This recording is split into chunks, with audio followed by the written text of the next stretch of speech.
So before I start, there we are, a little note about masking. We're in another surge. Please, please, please, if we could be careful to protect one another and keep our masks on.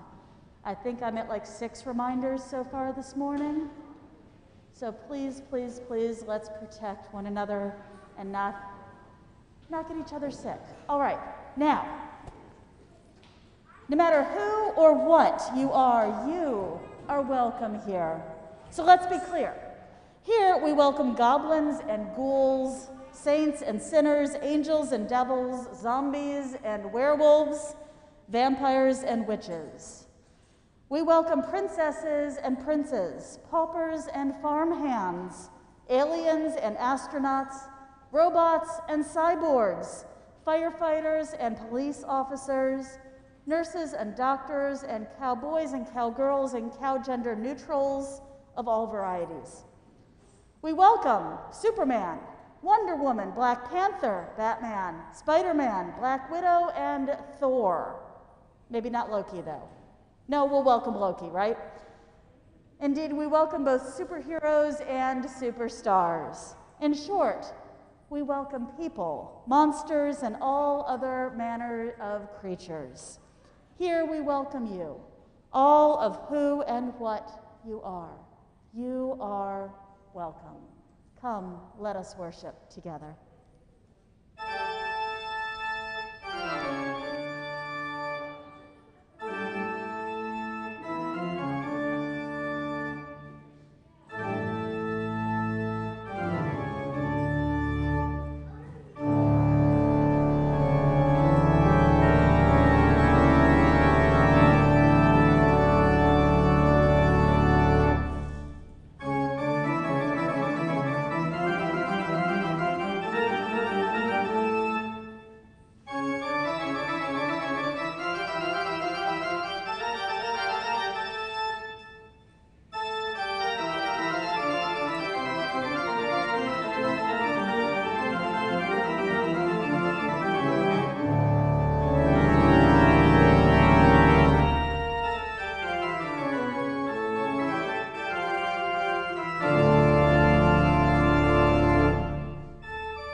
Good morning, everyone, and welcome. My name is Sandy, and I will be your worship associate today. Unitarian Universalist Church of Berkeley is a welcoming congregation, and we are always looking on how to better welcome and care for one another. If this is your first time here, we are so glad you came. And whoever you are, we welcome you in the fullness of who you are. As we begin, we want to acknowledge that this church occupies land in Huichin, the unceded territory of the Chochenyo-speaking Ohlone people. We understand that we continue to benefit from the seizure and occupation of this land. We acknowledge and embrace our responsibility to take restorative action. We affirm that this is deeply felt and commit our congregation to be in right relationship with Indigenous communities, aligning in solidarity, supporting Indigenous projects, and caring properly for this land. Let us kindle our chalice flame with these words by Atticus Palmer. We call this light before us and hope that we may always remain a strong community, working together to make the world a better place. When we are grieving or sad, when we are challenged, when we need help, this flame guides us out of the darkness. When we are cheerful, when we celebrate, when we accomplish a great task, when we return to a place that makes us happy, the chalice reminds us to share our happiness with others. We also pause to remind ourselves of some of the foundations of resilience. With Reverend Michelle, we light a candle of courage, a candle of acts of service, a candle of fellowship, and a candle of hope. May we find and cultivate these foundations of resilience in ourselves and in one another. Now please join us in singing our opening song, Gather the Spirit. The words will appear on the screen.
Please join me in saying our covenant.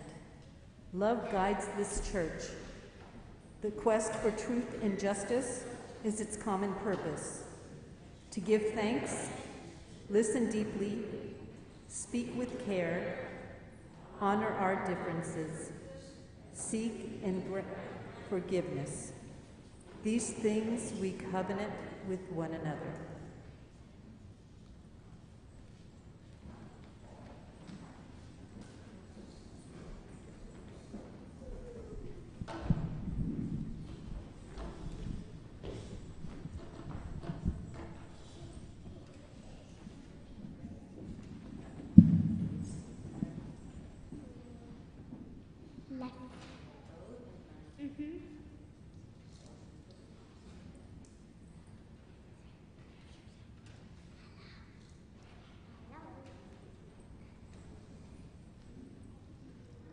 I am so pleased that longtime choir members Anthony and Braden will be debuting, it's their YCC debut of accompanying the choir on piano and guitar today.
That was fabulous.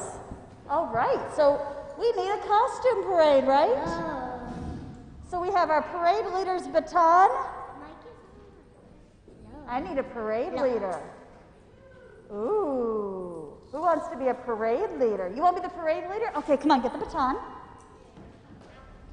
And I think Heaven's going to help. Here you go. So what we're going to do is we are going to parade down the aisles, and anyone who is in costume, that's us kids of all ages, are welcome to join them. Brian and Katya have some music planned for us. So let's appreciate everybody in costume. Kevin's going to help lead us. All right. So please, if you're in costume, come on up and let's join.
was so much fun. And 4 hands on the piano is such a cool thing to do. Thank you, Brian, and thank you, Katya. All right. And even amongst the fun, we are still a community that embraces all of our members, all of ourselves, all of the parts of who we are. So we enter this time making space for all of those parts. We lift up and hold the joys, the sorrows, the challenges, the concerns, the awesome stuff and the not so awesome at all stuff that we may each be carrying. During our time of silence this morning, if you're online, I invite you to share in the comments section, and here in our space, I invite you to share into our verbal comments section. Anything that you may be carrying, I invite you to speak it aloud into our space. And as we hear these, I invite us all to hold these cares, these joys, and these sorrows in the embrace of our hearts. Let us join now in silence.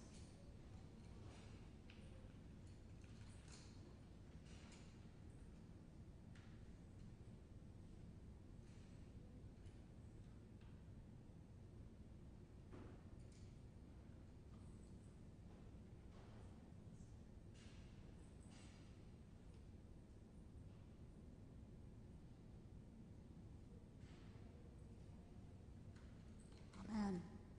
And you know, so often there are many things that we carry quietly. So may we acknowledge and hold the things that are not being spoken, that we are each carrying, that we know those around us may be feeling. I invite us into this time of meditation with this beautiful reading by Tess Baumgartner. Wouldn't it be great if you could take a picture of your soul?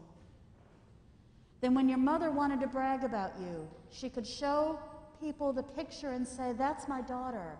Doesn't she have a beautiful soul? All sparkly, many-colored, and flowing all around."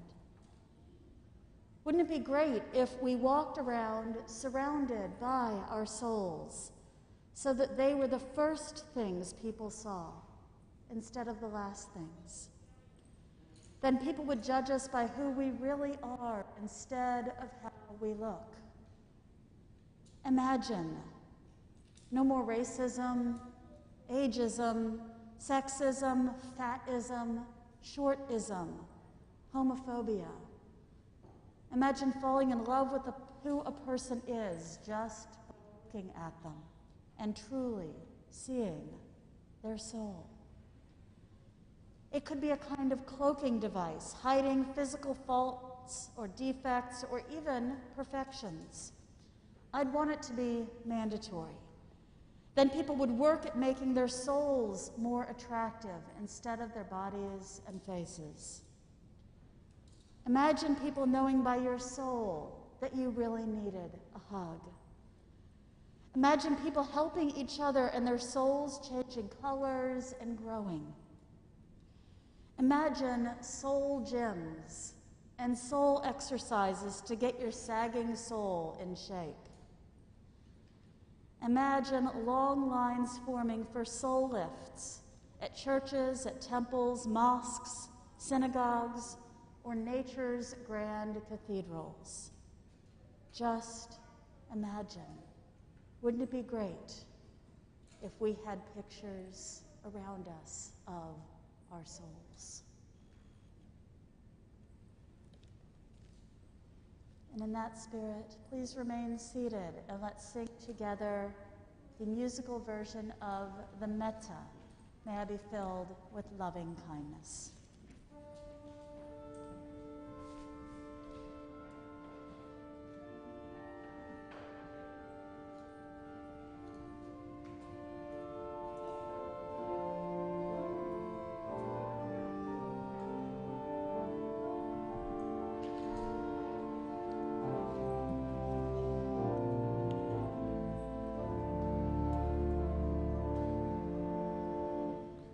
May I be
When I heard that the theme for this month of June was blessings, I immediately thought of this reading. It is one that I love and I try to think of throughout my day. The Gentle Art of Blessing by Pierre Quadraband. On awakening, bless this day, for it is already full of unseen good, which your blessings will call forth. For to bless is to acknowledge the unlimited good that is embedded in the very texture of the universe and awaiting each and all. On passing people in the street, on the bus, in places of work and play, bless them. The peace of your blessing will accompany them on their way, and the aura of its gentle fragrance will be a light to their path. On meeting and talking to people, bless them in their health, their work, their joy, their relationships to God, themselves, and others. Bless them in their abundance, their finances. Bless them in every conceivable way, for such blessings not only sow seeds of healing, but one day will spring forth as flowers of joy in the waste places of your own life. As you walk, bless the city in which you live, its government and teachers, its nurses and street sweepers, its children and bankers, its priests and prostitutes. The minute anyone expresses the least aggression or unkindness to you, respond with the blessing. Bless them totally, sincerely, joyfully, for such blessings are a shield which protects them from the ignorance of their misdeed and deflects the arrow that was aimed at you. To bless means to wish, unconditionally, total, unrestricted good for others and events from the deepest wellspring in the innermost chamber of your heart.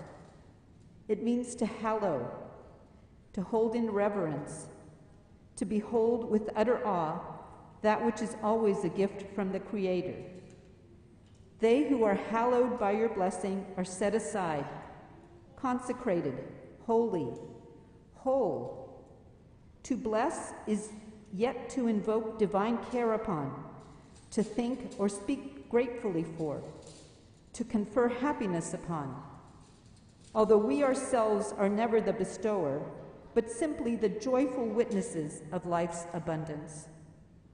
To bless all, without discrimination of any sort, is the ultimate form of giving, because those you bless will never know from whence came that sudden ray of sun that burst through the clouds of their skies, and you will rarely be a witness to the sunlight in their lives. When something goes completely askew in your day, some unexpected event knocks you down, knocks down your plans, and you too also burst into blessing, for life is teaching you a lesson. And the very event you believed to be unwanted, you yourself called forth, so as to learn the lesson you might balk against were you not to bless it. Trials are blessings in disguise, and hosts of angels follow in their path. To bless is to acknowledge the omnipresent, universal beauty hidden to material eyes. It is to activate that law of attraction which, from the furthest reaches of the universe, will bring into your life exactly what you need to experience and enjoy. When you pass a prison, bless its inmates in their innocence and freedom, their gentleness, pure essence, and unconditional forgiveness. For one can only be a prisoner of one's self-image, and a free person can walk unshackled in the courtyard of a jail, just as citizens of countries where freedom reigns can be prisoners when fear lurks in their thoughts. When you pass a hospital, bless its patients in their present wholeness, for even in their suffering, this wholeness awaits in them to be discovered. When your eyes behold a person in tears or seemingly broken by life, bless them in their vitality and joy. For the material senses present but the inverted image of the ultimate splendor and perfection, which only the inner eye beholds. It is impossible to bless and to judge at the same time. So hold constantly as a deep, hallowed, intoned thought that desire to bless, for truly then you shall become a peacemaker, and one day you shall everywhere behold the very face of God. Pierre Proudrevand. P.S. And of course, above all, don't forget to bless the utterly beautiful person you are.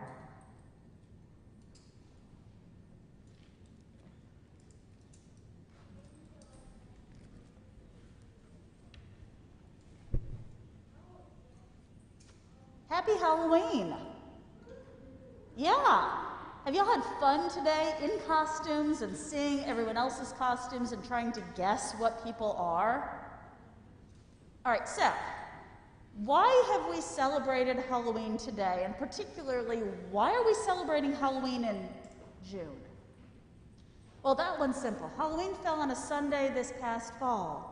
And we were initially planning on that being when we regathered in person as a congregation.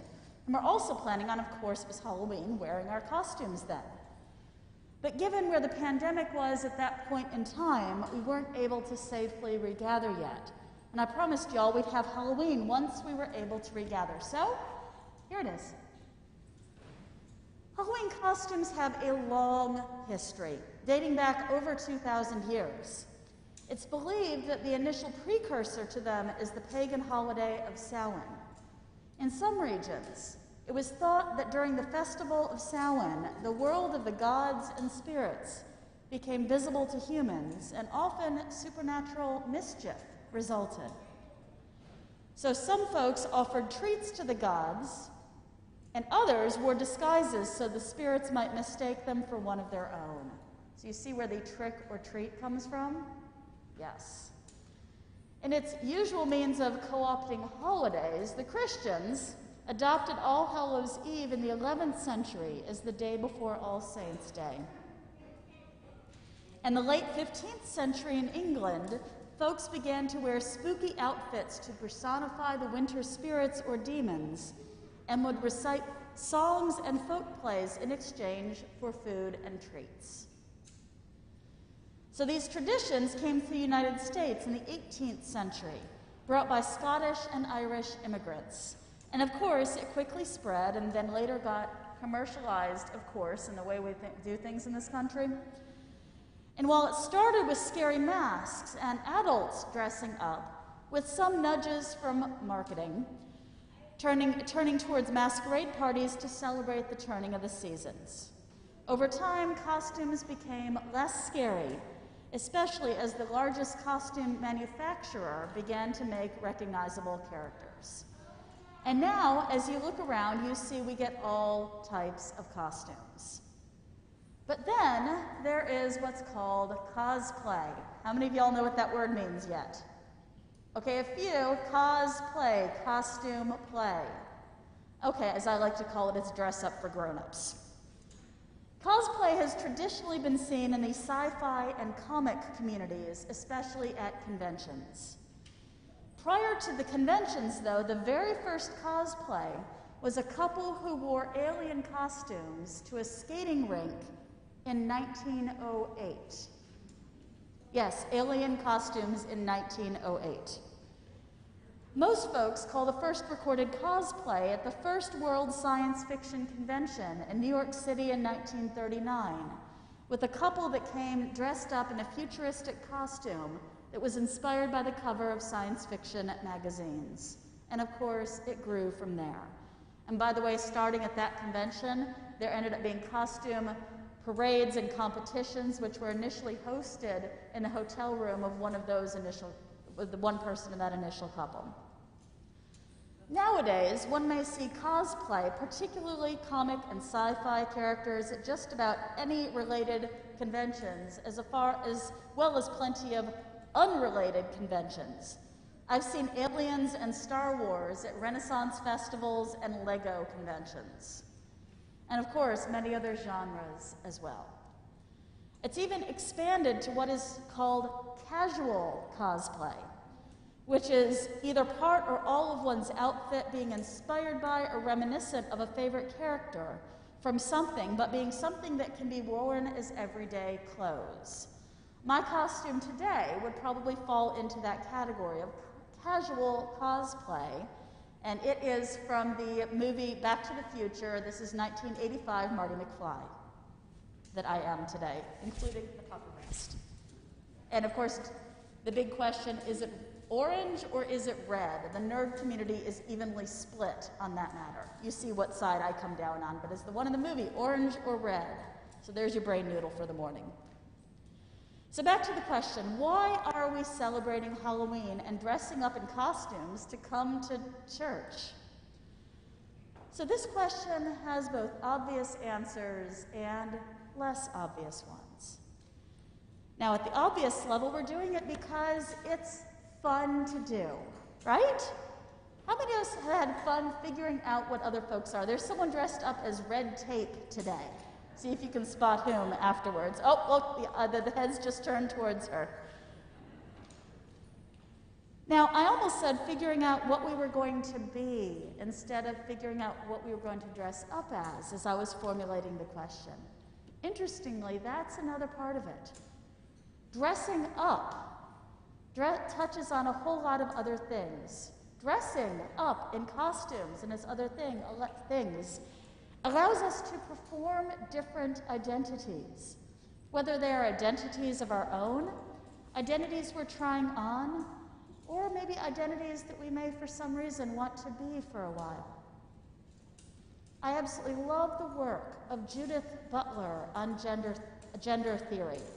Who here has heard of Judith Butler? She's a professor at Cal here in town, too.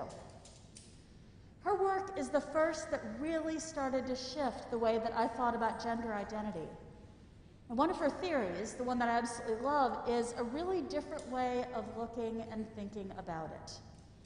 Instead of looking at identities and fundamental natures and anything like that, and not negating those either, she takes a social look at gender and talks about it as something that is performed.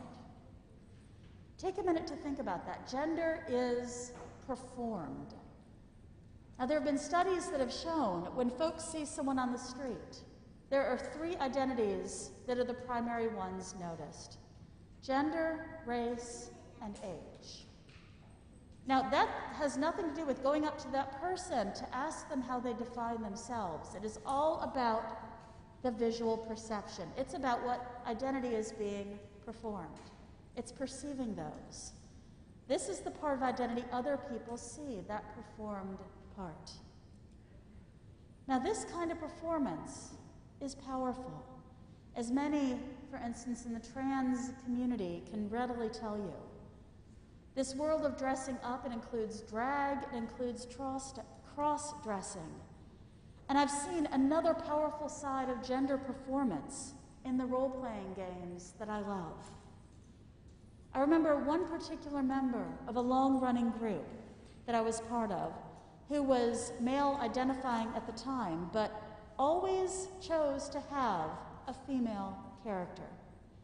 Later, when she came out to many of her friends, including my brother and I, who were part of that group, we told her we already knew, because when she was true to herself, she was playing a female character, so we already knew that's who she was.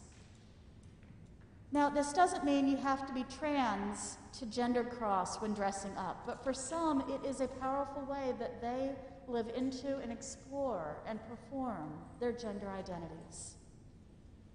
And there's a lot of dressing up that touches on all different types of identity and all different facets of identity also.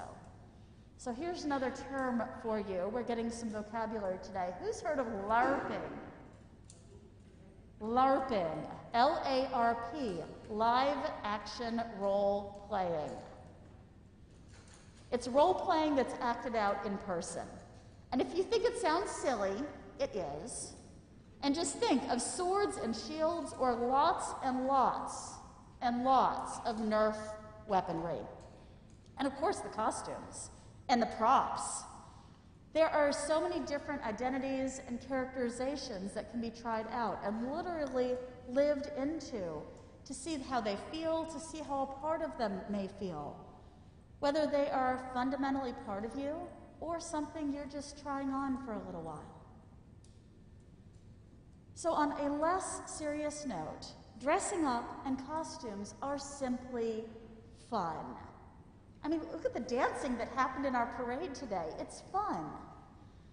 Okay, actually that's less serious, and it's serious also. Play is a serious thing. And no, I don't mean the overly serious folks who literally don't play board games for fun. For them, it's all about the strategy or the winning. That's no fun. So I've been going through some training on what it takes to help congregations be healthy and be at their healthiest. And in my materials this past week, play literally came up. Actually, connection is what came up. We were talking about 4 things that help to grow and solidify connections in a community, especially a church community. And play is one of those 4 things. The 4 are play, touch, mirroring, and nurturing. Play and enjoying time being together.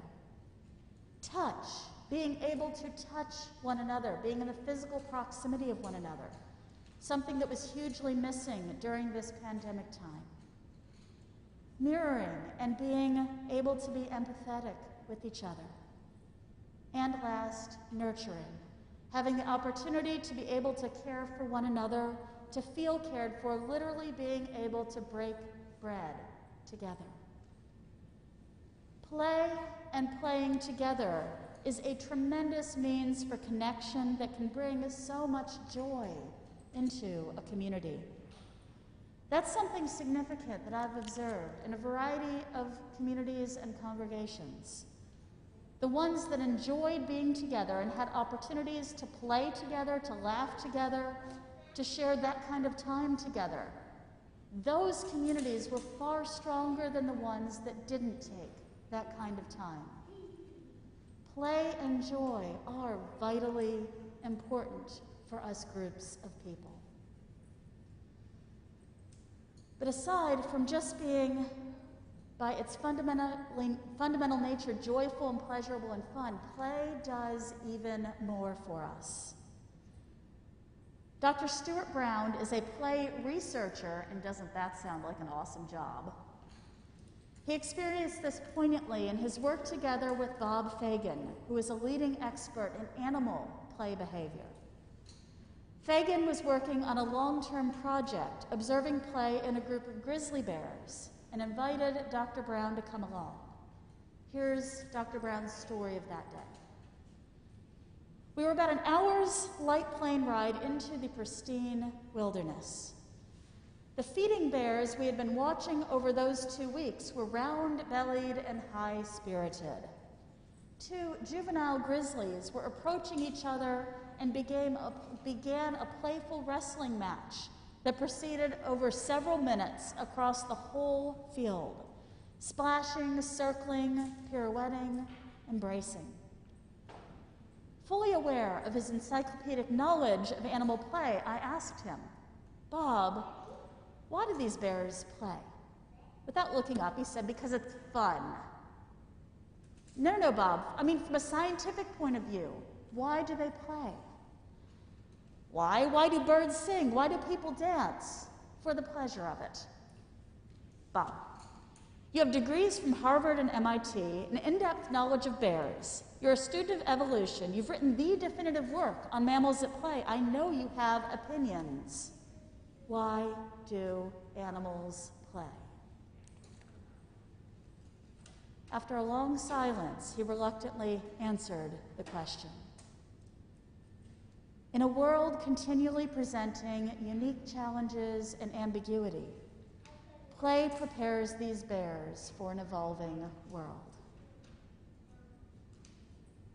In a world continually presenting unique challenges and ambiguity, play prepares us for our evolving planet. How appropriate and utterly true does this sound? We are certainly living in times with seemingly continual, unique challenges and lots of ambiguity. I hardly need to look beyond the news and challenges of just this past week. But this is just another set of challenges and uncertainty being added to our ever-growing pile in our country and in our world. Play prepares us for an evolving planet filled with unique challenges and uncertainties. Because we are living in a world filled with these challenges, from our littlest ones on up. And new challenges come along and face us every single day. We know better than to look for or think we found a single solution or a single technique that will solve them once and for all. Although wouldn't that be awesome to have that truly magical wand? Everything is far more complex than that. Instead, it's about resilience and grounding. It's about making connections that will help us face the next challenge or question that comes our way. It's about being prepared for our evolving planet and our evolving reality. So what does this mean for us? Well, for one, I hope it encourages you to go out and play some more, or at least go out and play some, or stay in and play some on rainy days. Whether it's dressing up or board games or card games or role-playing games. I'm in 2 long-standing role-playing groups right now, and I've got concepts and have started writing 3 Dungeons & Dragons campaigns and another one that I'm not sure what system it'll be. Lots of play. Or maybe for you it's video games or outside games, or even a basketball game or a badminton game with friends, or a curling game. Although I make fun of that and wonder how it's a sport, but for the people who play it, it is. It is play and fun. And while there is some play that can be done alone, play is fundamentally about being with other people. So whether we are tricking or treating, whether we're playing competitively or working together towards some challenge, whether we are playing or dressing up in stealth mode or doing it all together like we are today, it touches on so many fundamental things for us humans. It is joyful. It is connecting. It is strengthening. It brings us resilience and helps to build the communities that sustain us. In a world continually presenting unique challenges and ambiguity, play prepares us for our evolving world. Let us pull together and play together as we move forward into whatever our future may hold. May it be so, and let's have fun.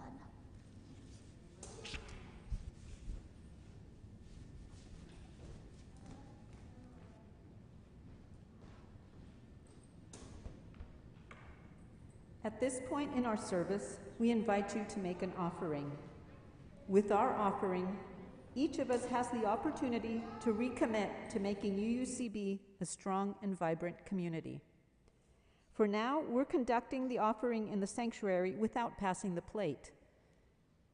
Instead, you can either give electronically with instructions up on the screen, or you can take a donation envelope from the back of the pew in front of you and place it into the donation box, which sits beside the fountain in the atrium. Each week, half our offerings are shared with the Good Neighbor organization that needs our financial support. And we hope you will continue to practice generosity with them during these times. Offerings of any value are always received with gratitude. This month, our Good Neighbor organization is the East Bay Sanctuary Covenant. Here is a short video to tell us a little bit more about the organization.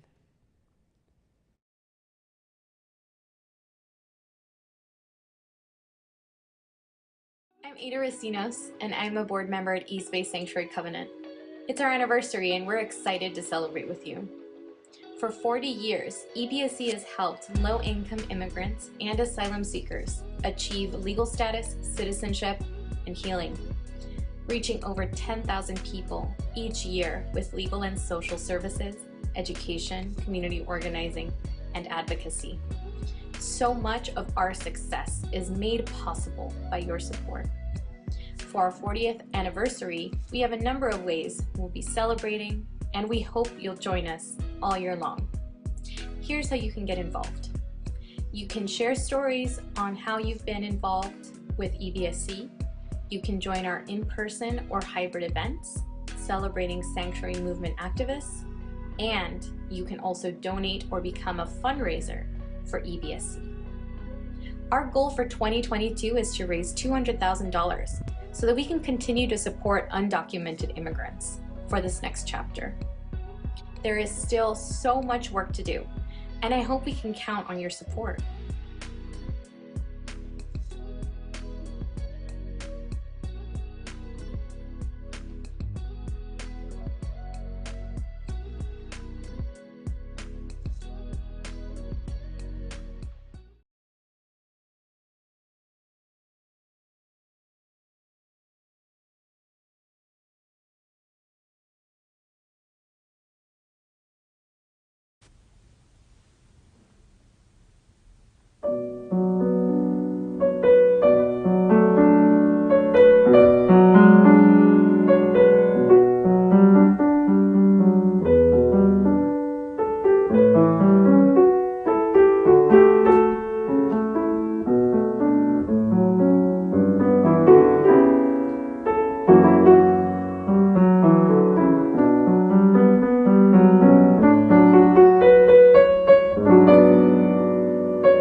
Please join me in dedicating our offering. We dedicate our offering and ourselves to the mission of this congregation, to create loving community, inspire spiritual growth, and encourage lives of integrity, joy, and service.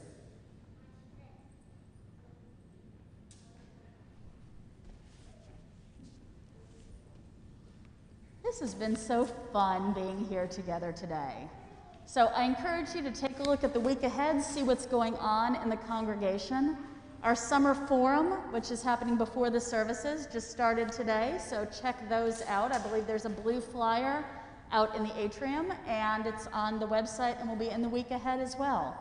So really great speaker this morning, and lots of great speakers coming up this summer.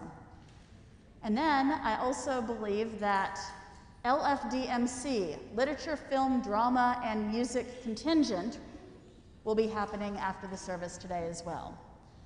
All right, and then last, okay, now that it's June, I want to remind you that the Unitarian Universalist General Assembly happens at the end of June. And one of the things that happens, it is the largest gathering of Unitarian Universalists that happens once a year.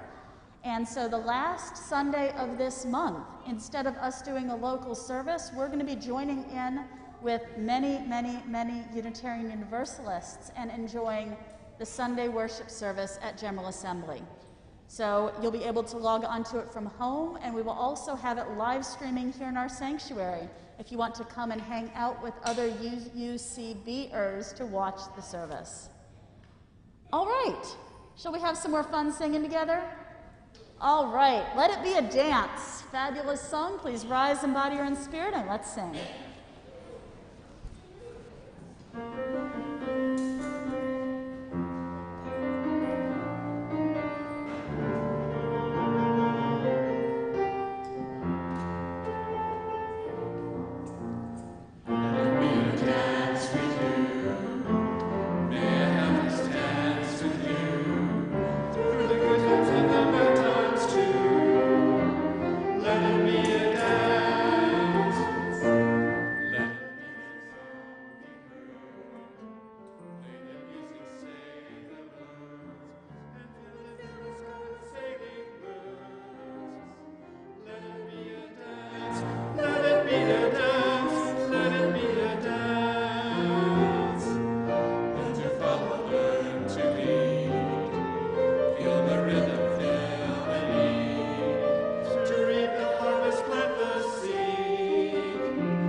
May whatever gatherings or activities we engage in this day help restore us. Our connections to one another, our sense of hope, beauty, and fun in this world, our deep knowing that we have to take care of ourselves and each other with love and joy if we are to soulfully survive this world's mayhem. Blessed be, and may it be so.